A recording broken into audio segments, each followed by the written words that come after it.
don't know how well this is going to go. We're going to do a short live show tonight, and let's see if I'm getting any audio here. I think we're working. Doodly doo, doodly doo. Yeah, I believe we're in good shape. Let's get the party started, baby. Welcome to the demo. Please enjoy your stay. If you want a really good video, lean over there and put your head right in that window right beside you. Let's do it, baby. Throw it in park as I open the door. Baby, you wait in the truck. Old photographs scattered on the ground. Take a breath and my mind gets stuck. I can hear the screams, I can hear it all. Is it all just in my head? This whiskey bottle is keeping me sane, but I'm stuck in the past, that night in the rain. Flashing in the headlights, eyes like a forest fire, running out through the woods. Screaming through the treetops, crashing through the mountains. This guy is up to no good. My blood ran cold as my lights caught a flash of something out across the plains. I stood there staring at a blood-soaked human covered with fur in the rain. The night the werewolf came. The night he went insane. Bloodshed in the rain on the night the werewolf came. The night he went insane. Bloodshed in the rain on the night the werewolf came. The crowd gathered round out there in the woods with guns all ready for war. Shots were fired at the big black beast. I can still hear him roar. The rain that night was a hell of a storm, and the blood ran cold as ice. But no one saw him hit the ground as he ran into the night. The night the werewolf came. The night he went insane.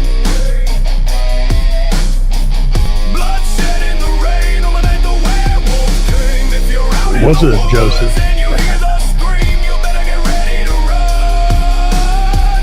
'Cause the beast is coming, he's mad as hell, and he ain't scared of a gun.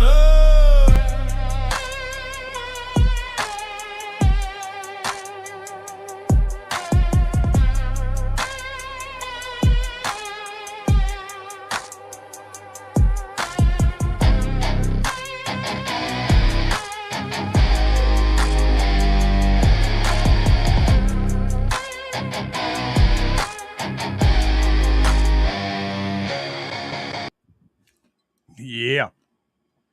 What's up, people? What's up? What's up? Taco! Hey, guess what? Taco loves tacos, yeah, that's his scene.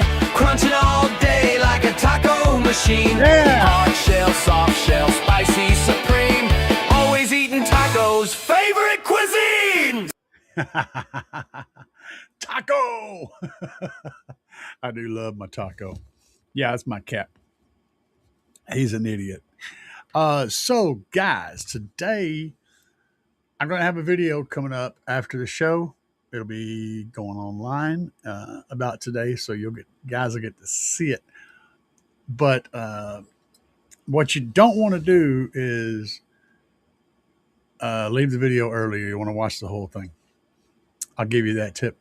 We do some pretty cool stuff, and I made some discoveries, and I opened up a can of worms that I'm now going to have to contain with the subwoofer area of the SQ build in the Crosser 300.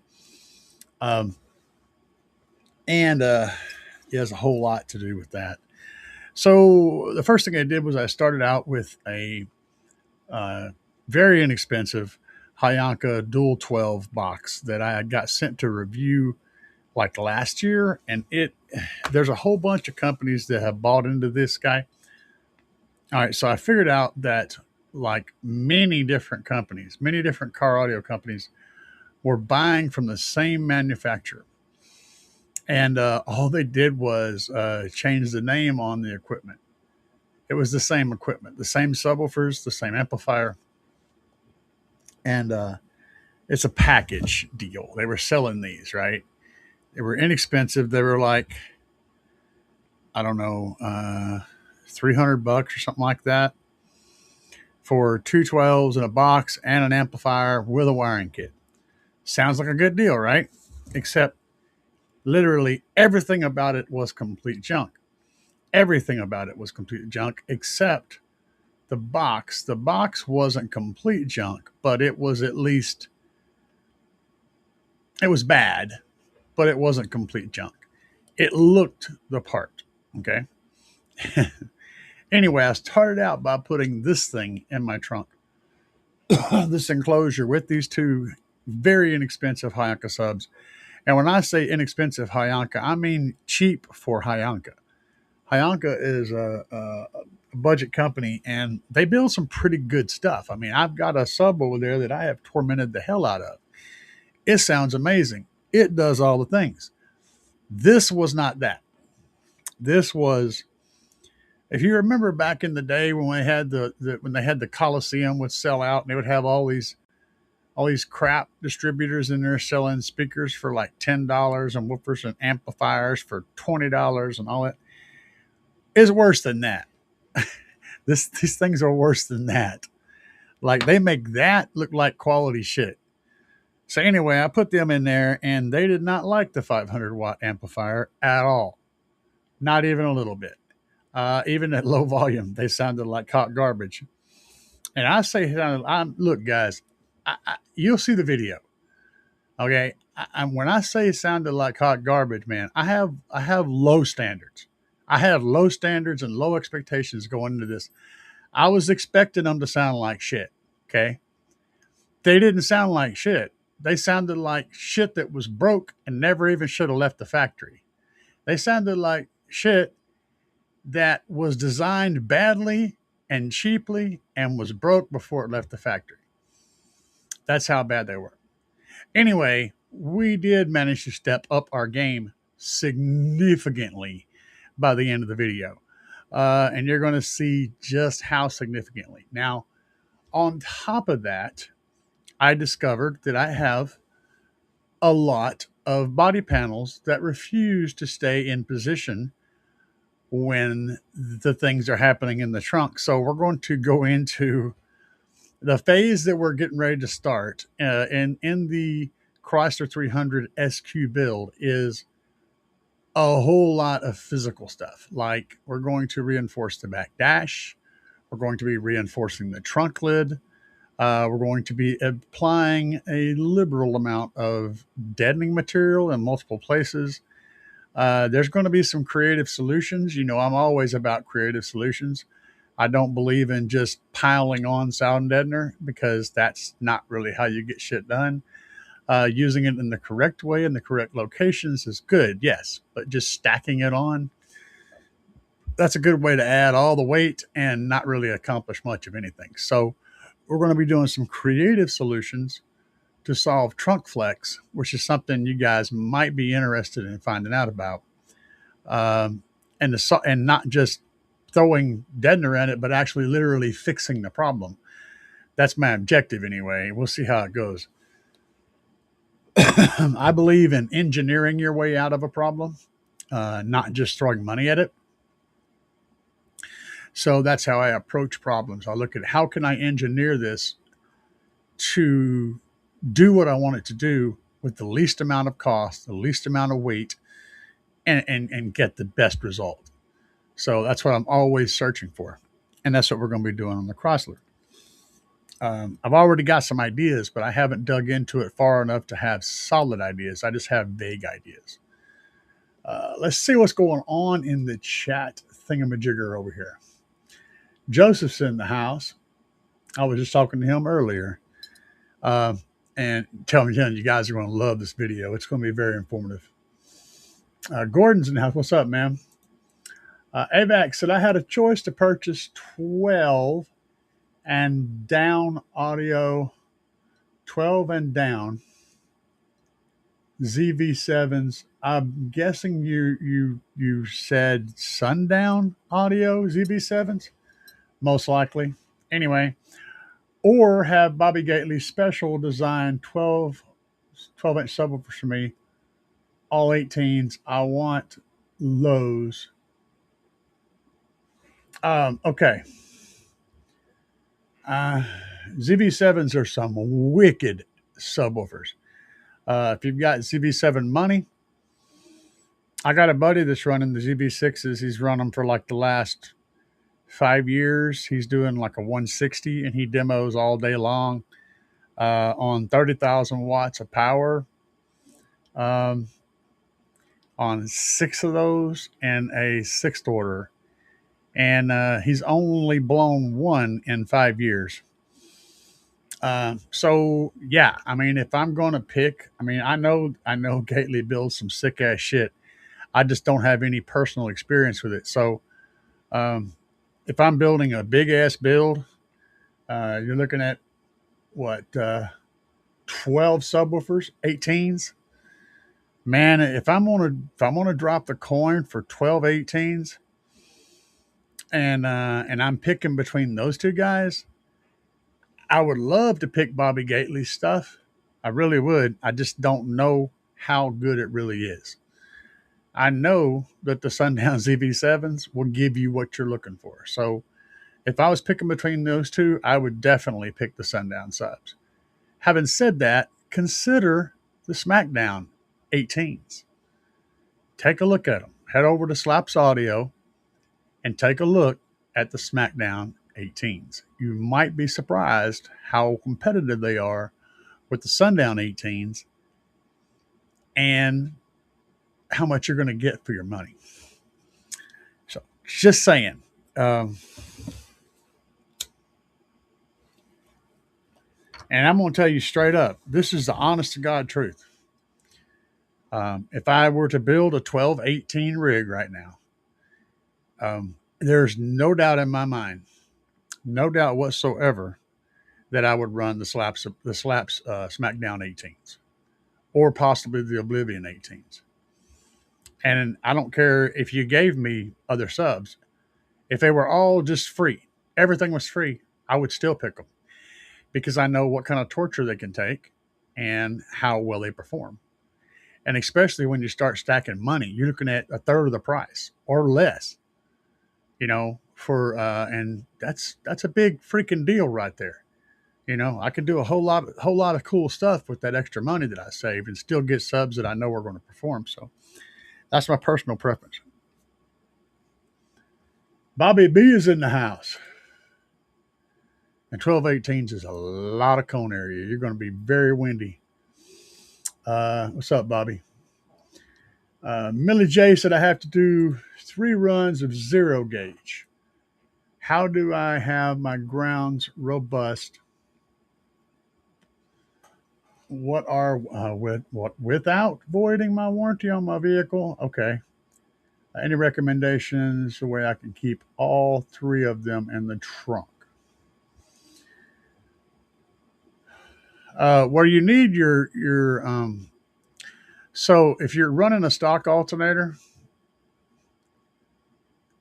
I'm guessing that's what you're doing. You didn't specify, but if you're running a stock alternator, your alternator is only going to be kicking out as much amperage as it can after it feeds the vehicle its amperage, which is usually less than half of what it's rated. So you're looking at 50 to 75 amps potentially, which means if you're putting your battery in the trunk, you don't need that much conductor going from the front to the back. You just need enough to carry the alternator current that it can give you. So building a system that can carry 100 amps easy would be what I'd be shooting for. I would actually build it for a potential alternator upgrade in the future, saving yourself the time and effort of having to redo it when you eventually do put a different alternator in. So I would run 0 gauge from front to back on the power and the ground, if possible. Run those underneath the vehicle, which means you don't have to go through the cabin, but you'll have to make a hole somewhere You might be able to, I don't know what your vehicle is. You might be able to sneak your runs in through the vent that vents the cabin when you close the door. You have a pressure release vent that's usually located in the trunk or behind the seat of a truck, up in that wall somewhere, a little plastic vent. You can take that out and you can run your power leads through that and run them under the vehicle. That would prevent you from having to change the vehicle in any way. Um, the warranty wouldn't be affected by that. Just be sure you're putting a grommet on them, something to keep them from getting close to sharp edges of metal is the main thing. And then as far as in your trunk, where your battery is located for your big battery, whatever that is, that's where you're going to put your big runs from the battery to the amplifier. So that would sort that problem out. You don't need to run multiple runs to the front and back unless you have big alternators up there sending lots of current. So yeah, I would run the if you're running a stock alternator, I just run alt gauge, power, and ground because I hate dealing with vehicle grounds back there, and then run them through that little duct hole wherever that is, and then hook up to your battery, then run your multiple runs from your battery to your amplifier. Keith, what's up, man? Good to see you tonight. Right, is wisdom, man. No, what I have is scars. I have scars. They're not wisdom. I've run my head into the thing so many times. I have lots of scars, and that's what I have. I have layers of scars, my friend. It's American base. Oh yeah. Let's see. Joseph says SmackDown for the win. 415's on the way. Yeah, Joseph ain't joking, man. He's serious, and you'd be amazed at what SmackDowns can do. Absolutely amazed. They're a very serious subwoofer. Millie J said it's stuck. I don't know what stuck is. Okay. I have a Glow Voltage Series 2. Can you handle up to 8,000 watts? I'm not familiar with Glow Voltage's batteries enough to be educational about that comment. I can't comment on them, good or bad, in any way that would give me any. I just can't say. I don't know. I'd have to dig into it. I don't want to put somebody out there, and it may be a great battery. I just have no idea. Honda Accord 2021. Okay.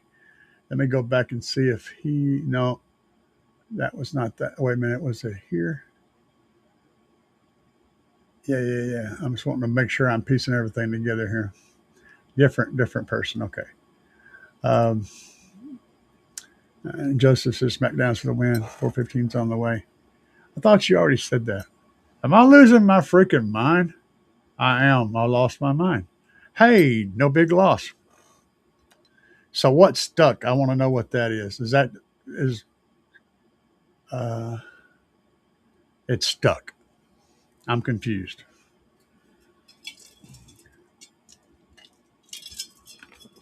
So, something I learned a long time ago is power is a fix. But the funny thing is, it's less important than literally everything else in your build. What's more important? I want to say what the most important thing is. The most important thing is the correct enclosure. All right. And that also means the correct enclosure and the correct interior, because your car is an enclosure as well.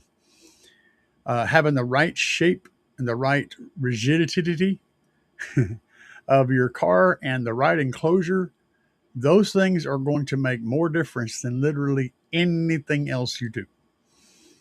The next one is having a subwoofer with as much cone area as you can get. More cone area gives you more options. Okay, you can make a tiny subwoofer play lows, but it won't play them very loud. Um, and a big subwoofer with a reasonable amount of power will play high bass just like a tiny sub will. So cone area is king. Uh, Also, rigid cone, a cone that doesn't flop around and flex and move. Having a nice pistonic cone is a big deal. You notice I haven't said power yet because that's literally down the line some more. Um, as an example, um, one of the YouTubers that I watched a long time ago, for a long time, Sundown Unofficial, that channel changed names to just Unofficial, I think. But he had a build, he has the Sundown Pink Blazer. It's a crazy, crazy thing. I mean, it's essentially a subwoofer with some wheels. But that's not the important thing. The important thing was this thing with, like, I don't know, monstrous amounts of power on it was like a 170 build, right? 170s. Loud as shit on two 18-inch subs. So he tested this amp that was like a 751 amp or something like that. And he got this thing up to like 1500 watts. But that's not the impressive part. That was impressive with the amplifier, but that wasn't the part that was the magical thing that people didn't even think about. As on that small amount of power, he was still doing in the 160s. The build is loud. The amp is the last thing you throw at it. You can build a ridiculously loud build on a very small amount of power. And then whenever you throw shit tons of power at it, it will get louder, but not as much as you might think. There's a limit to how far, because once you're moving the subwoofer in and out as far as it can go, and it's following the frequency that you're trying to play, adding more power to it at that point is not going to make it do that any better because it's already giving you the full throw. You can't get any more. This is it. Okay. It's reproducing the sine wave, which is what it's supposed to do. And if it can reproduce that sine wave, fighting against the pressure inside the enclosure and the pressure inside the vehicle and reproduce the sine wave accurately, giving it 10 times more power is not going to get you 10 times more sound. You're still going to be moving the same sub back and forth the same amount. That doesn't change things. So the king is cone area and excursion, because now you're moving a bigger cone further back and forth. And as long as you have the power to do that, you're going to get big results. And so, yes, power at the end. Sub enclosure, cone area, pistonic movement, excursion. These are the things that you want to know if you're trying to make tons of pressure. They're the things that are going to matter, you know. Ampere's components. I am not familiar with Ampere's components. Okay. Millie J said I meant to say stock alternator. Oh, stock. It's stock. I got you. It's stuck. But yeah, that's exactly what. Well, that's what I said. An American base. I mean, what about it? It's a company. They make stuff. They have, subwoofers and speakers and all kinds of stuff. You got to be more specific. I don't recommend brands specifically. I recommend equipment specifically. Resonance for your area. Yeah, 100%. What's up, Stu? Stu is in the house.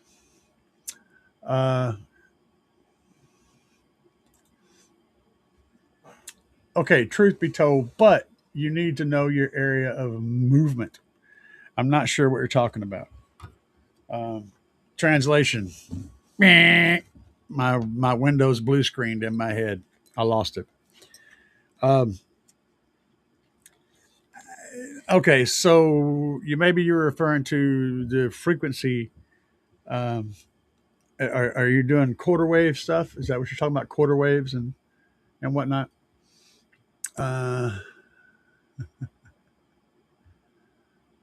let's see here. Not sure. Stu said, I figured I missed the show. Lo and behold, you started as late as me. Yeah, I did. I started, it was a little before 9. So but I've been busy all day, guys. I have been. Hey, there's a video coming. It's actually ready to go live, but I'm not going to shift it into live yet. I do need to do one thing over here though. Fix my end screen before I forget about it. Um, yeah, it's ready to go live. You know what? Hang on a second. Let's uh let's do this. Y'all want to check it out on the live show tonight? Watch the video. Uh, let's see. Since I was a kid, my bog.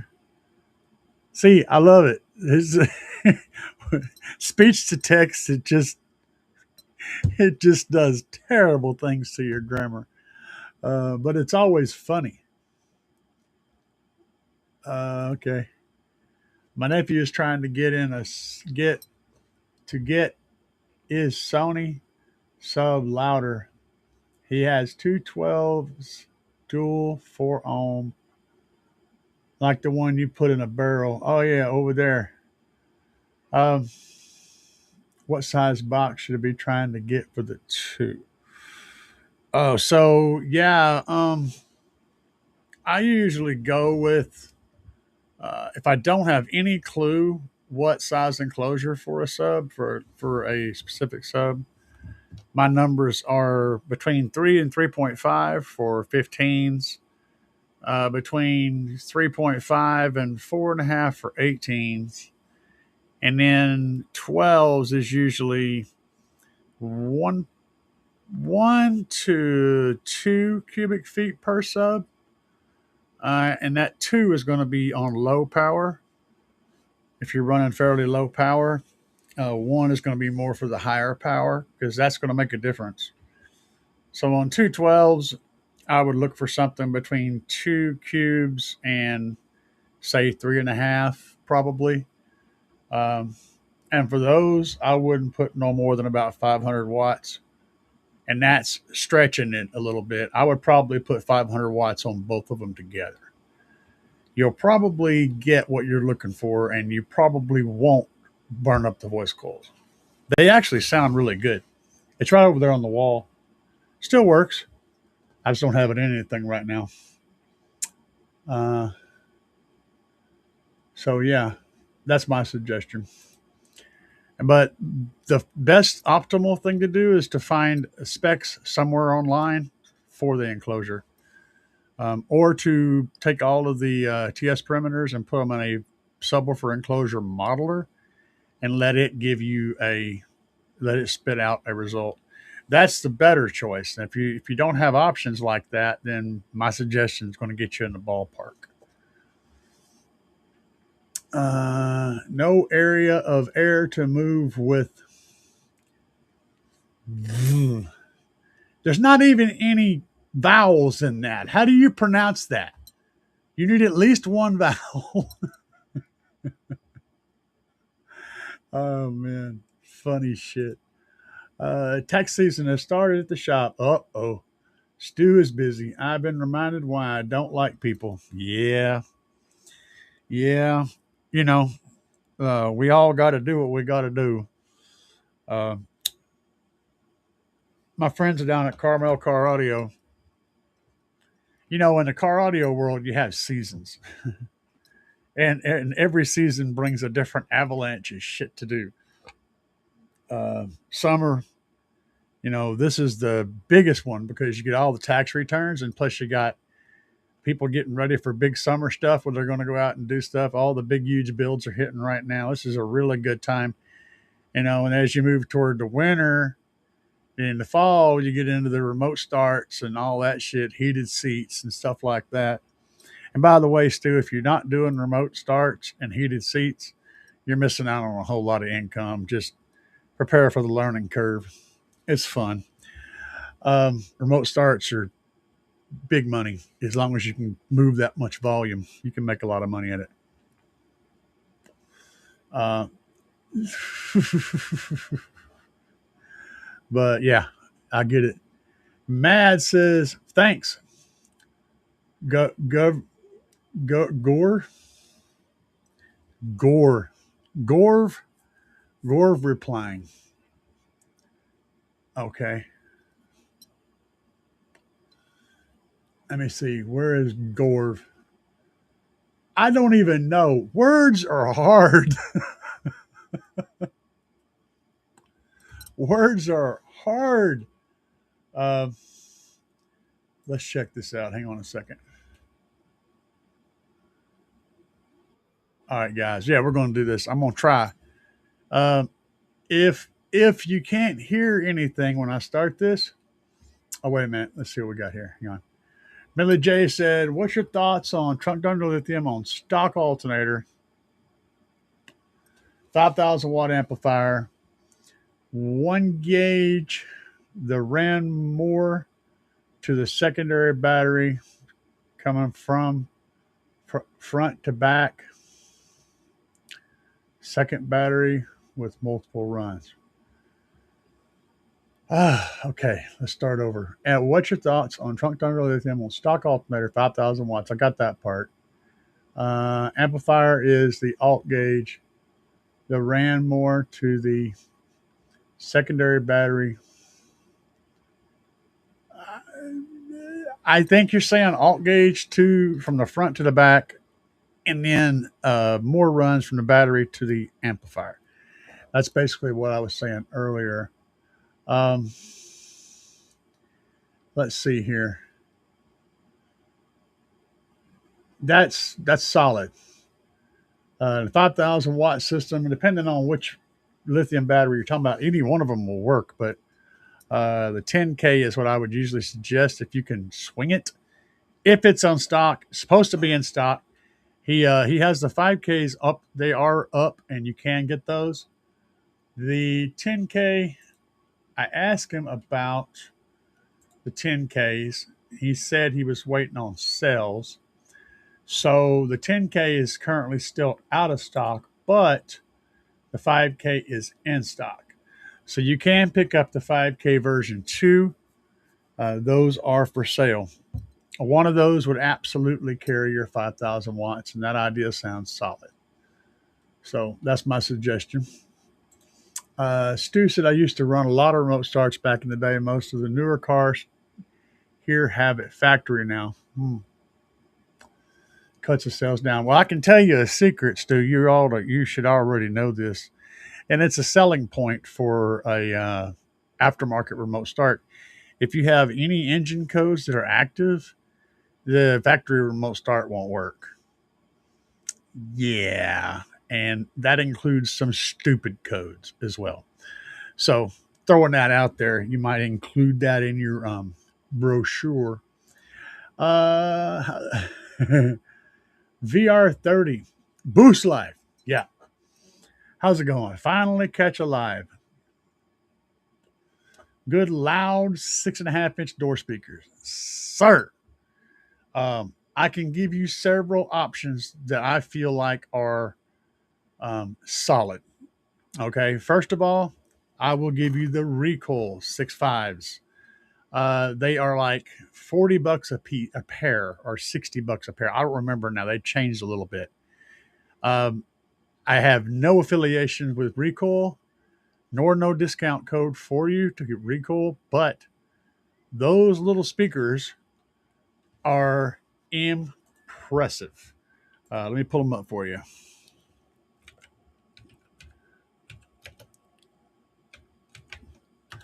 See if I can find them. Yep, I did. So there.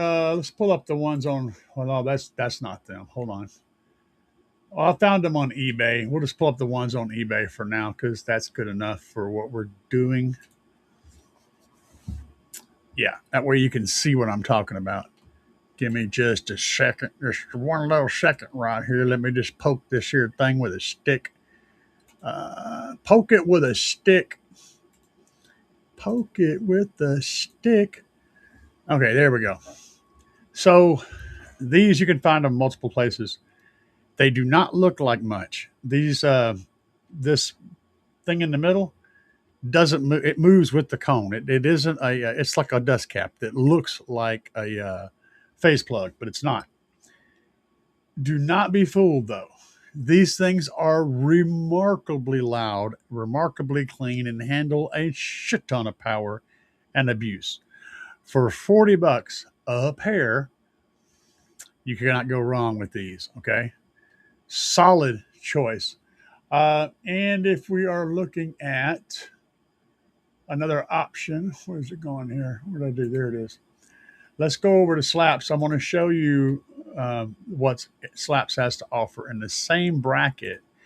So these are the 6.5s from Slaps. These will also take a monstrous amount of abuse, sound great, and get loud as shit. And they're $57 a pair. I am affiliated with Slaps, and I do have a discount code. Use discount code CAE at checkout, and you will get some discount action on these. You will love these drivers. I will say, however, all of the Slaps Pro Audio stuff, you see how the basket's made back here? See how steep it is? Well, that's a big ass, beefy ass 6x6.5. But it also means that the cutout diameter is for most of your prefab stuff is going to be just a tiny bit too small for this driver. So you will have to massage your hole a little bit if you want to shove this in. Just saying, a little lubrication never hurts anybody, okay? That would be another selection that I would suggest. Beyond that, you could go with I did like the Defbont stuff. I like a lot of Defbont stuff, and the Arnold's may be good, but they're also expensive. Who is it? I'm trying to think of this other one that as a great driver. strong 6.5-inch mid. They had the 2500.1 amplifier. It's one of the loudest 2500 watt amplifiers you'll ever hear in your life. The thing made like 6,000 watts. Anyway, I can't think of that company. If it pops into my head, I'll give you that name. But either one of these two are going to be solid for loud banging mids that you're not going to have to replace after a week. Because that's a big deal when it comes to these things. They like to blow. So let's see here. I've lost my place because the thing was moving. Okay, that's that, and there's that, and yeah, the 6.5-inch. So, and also if you're wanting something that has tweeters, you want a full range driver, not just a mid. I stand on the Alpine Type R coaxials. They're going to rock out like a boss. I mean, they're just really, really great speakers. Right now, at this point, that's my best offering in that selection. The JBL Stadiums are great too, but they're also quite a bit expensive. So if you're looking for mids, Slaps, recoil. If you're looking for full range, Alpine Type R or the JBL Stadiums, depending on how big your budget is. Those are my best suggestions. Digging Low said, "What's up? What's up, man?" My nephew's got a DS18 amp that's supposed to put out 350 watts. Oh, that's okay. It says it's perfect for one of his subs, porta box. Probably work pretty good. I would buy that. Yeah, that would be a solid setup, man. I believe. Corn Nut, what's up, Corn Nut?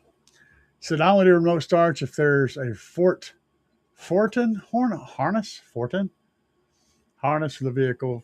Fortin is the only programmer I have, and they're great, so I stick with those. Yeah, I'm not sure who my buddy Carmel uses, but he does a lot of remote starts. If I went up to him and said, "Hey, who do you use?" and he told me who they were, I wouldn't even consider any other direction besides whatever the hell he uses, because he installs 100 of them a week, you know. And so yeah, I mean, that's where you find out the real track record, you know. And he does European stuff too. He does all kinds of cars. They bring him all kinds of weird shit. And anybody that's installed anything in European cars knows how different they are than everything else. That's a whole different game. Corny. I've been looking at something to switch from DEI. Looked at Fortin. I'm not familiar with any of those. I'm not a remote start guy. But Stu is. I found out Excalibur is also owned by Vox, Audio Vox, same as DEI. Interesting. Got to have some. Okay, so to be clear, the area of air to move in your vehicle can change, and your box should be made to match that volume of air for the movement of air.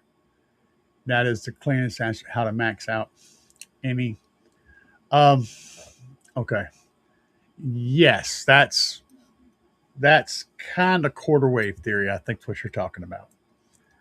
I think that's what you're talking about.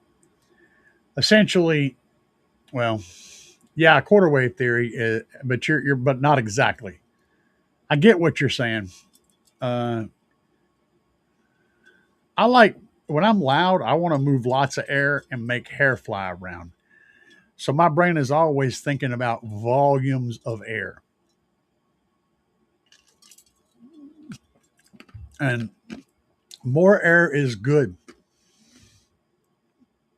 Box built to the driver, more cone area, better. More cone area, better. More excursion, better. Power enough to get those two things. And the box built to specs for that sub so it has the proper spring.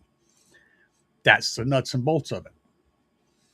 If you're trying to do SQ, that changes a lot of stuff. Your still cone area is still king, but you don't necessarily need to move tons of air. And you also want to you want to consider the resonant frequency of your cabin space as part of your enclosure when you're designing it. You want to understand your quarter wave and probably avoid it because it's going to peak at that point. So you would tune around it. It's going to bring up its own space. Your cabin gain is going to be a big deal. You're going to have to tune under your cabin gain so your cabin gain doesn't peak your bass up. Basically, you want to do pretty much everything the opposite for SQ that you would for straight SPL. With the exception of, in both cases, cone area is still better. Big cone area, better. Starting to do side project with one of the chip amps. What budget waterproof? Budget waterproof. Hayanka Marine. Hayanka Marine 6.5s. They're about $80 a pair, and they have RGB in them. They sound phenomenally good. They're relatively inexpensive. They do not need a lot of power. I've literally got one over here and one over here, and they are my mids and highs at my computer station. And I got like 70 watts on them and the subwoofer split up. Okay. Hayanka Marine, budget waterproof, perfect. Plus, they got RGBs built into them with a little remote controller. You can have RGBs on your boombox. Brilliant. That would be my choice. Don't even have to think about it.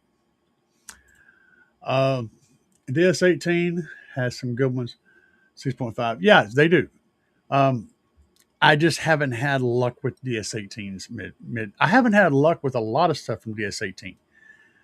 Their tweeters, the TW120s and the TW120Bs, great. They're great little tweeters. The Hooligan Series 15s, really, really good subwoofers. I don't care for the 3,500 watt amp, the 5,000 is a pretty good amp too, but it's not worth the money.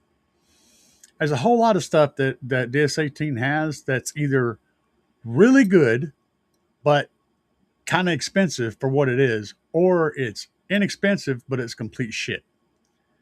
That's kind of what I've seen with that in that brand's wheelhouse. That doesn't mean that Orion. That's who I was trying to think of. Yeah, Josh Holden down there dropped it in. When I was trying to remember the other 6.5, Orion's 6 point. Orion's mid ranges 6.5s, phenomenal. They're great. They're great speakers. And I don't mean Cobalt stuff. Their Cobalt stuff is absolute garbage. Don't buy any of that shit. But yes, and they had one of the most wicked little amps I've ever seen. The XTR 2500.1 is what it was, and that thing makes every bit of 5,000 or 6,000 watts. It is hungry though, but yeah, it'll you can give a windshield fits with that amplifier with the right setup. But yeah, and thank you, Josh Holden, for reminding me of Orion's. I was trying to think of it and couldn't think of it for shit. But yeah, stay away from their street series and all that stuff. That the budget stuff is all complete garbage. Just stay away from that shit. The XTR amps are where you want to go. If you want an amp from Orion, go with the XTRs. They're good amps. Gonna have to get rid of those 6, smoking 2 packs a day. And it gets 2 packs. Bro, I can easily go through 3. I mean, yeah. Depending on how long the day is and how much sitting I'm doing, I can go through a lot of cigarettes in a day. So yeah. If I get down to 2 packs, my doctor would freaking flip. You know what? My doctors don't even bitch about me smoking anymore. I don't have, and I go see lung doctors.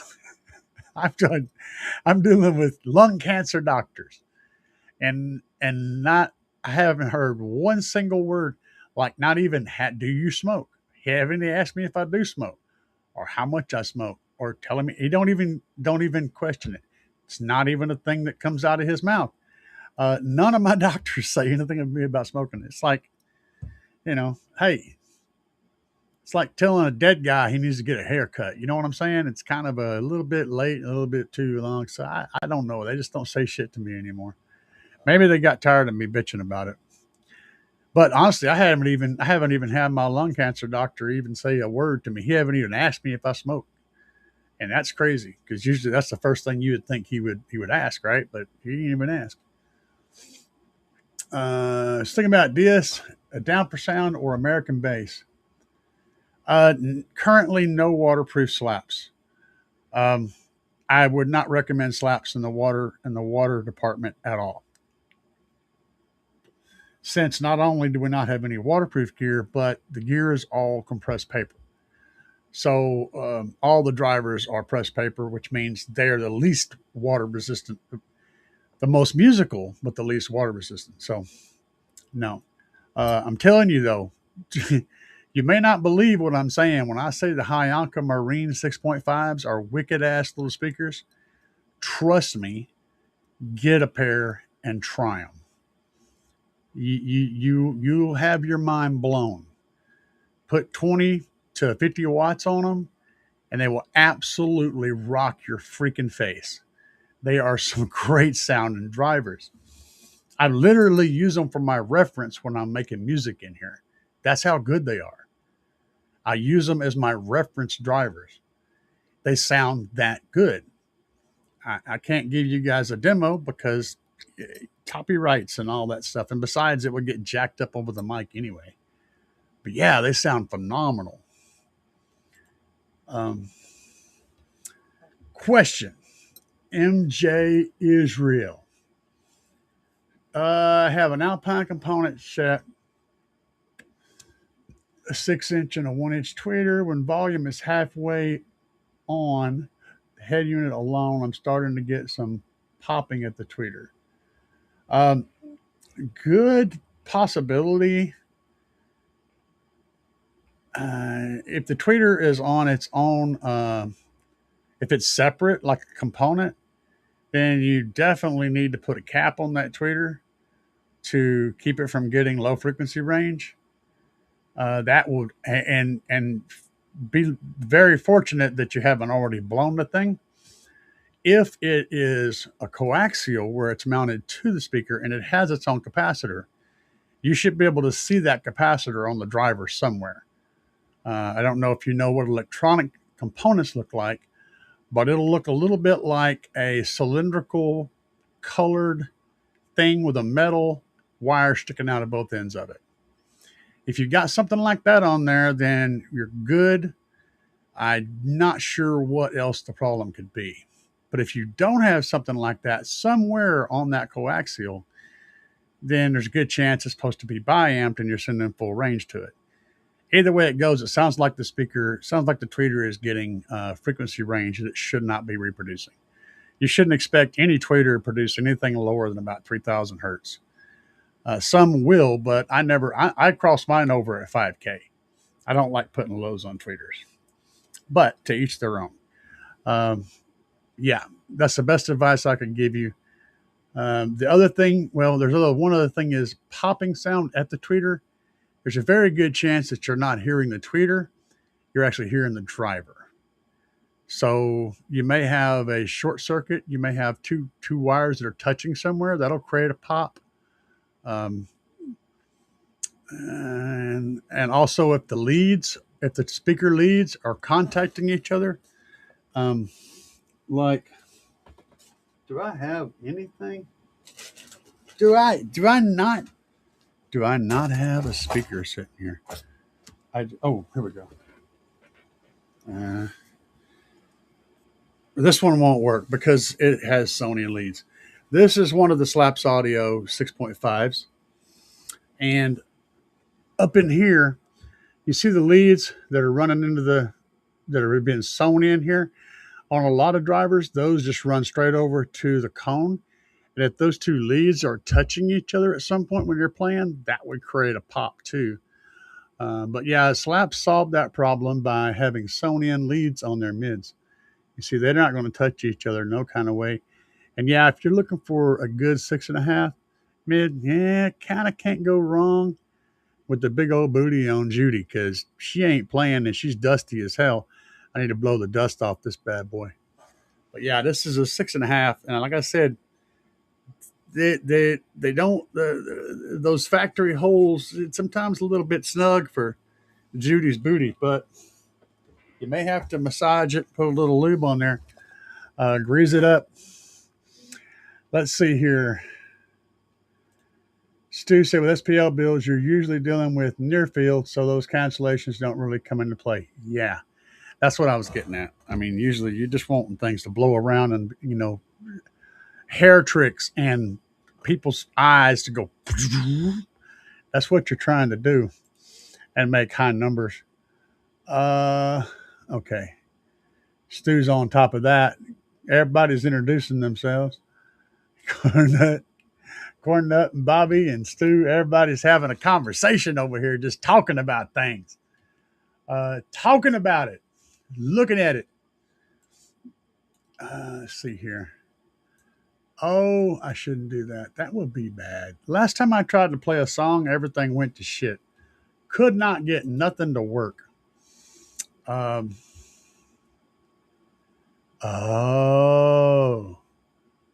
buddy Troy's messaging me over here. He's talking about stuff.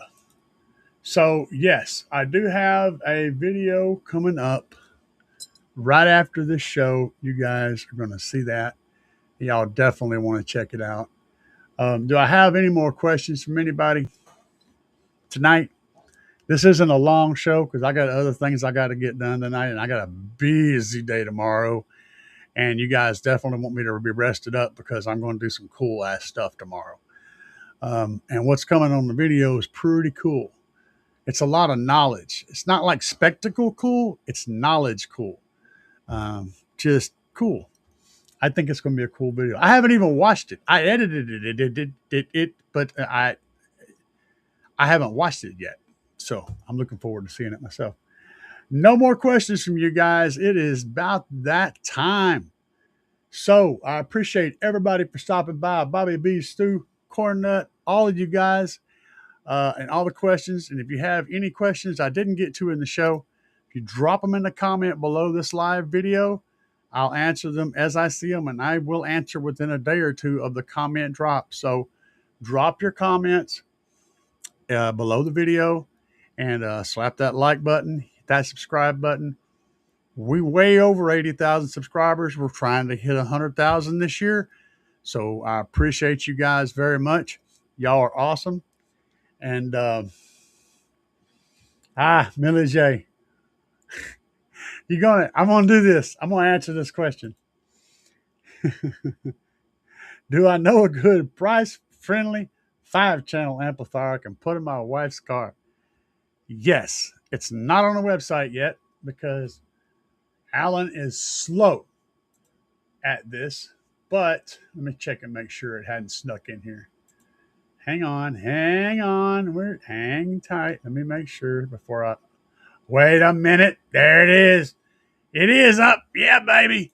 Do I know a good one? Yes. This one right here. I got one in my car, and you guys are gonna hear what kind of craziness it's up to in the video coming up. Working voltage 9 to 16 volts. This thing is nasty, guys. And $130 if you're wanting budget power. It doesn't get any better than this. Use discount code CAE. Now, guys, let's get the duck out of here.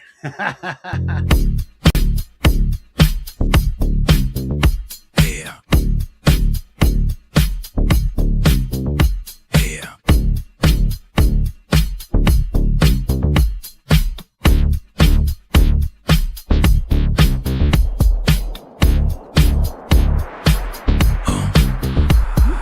Out here banging up and down the street, slamming it to the ground. Big subwoofers are getting loud. You can feel the booming sound. Getting ready to go. Got it shined up for the show. Power's charging, amps are amping, gonna let the woofers blow.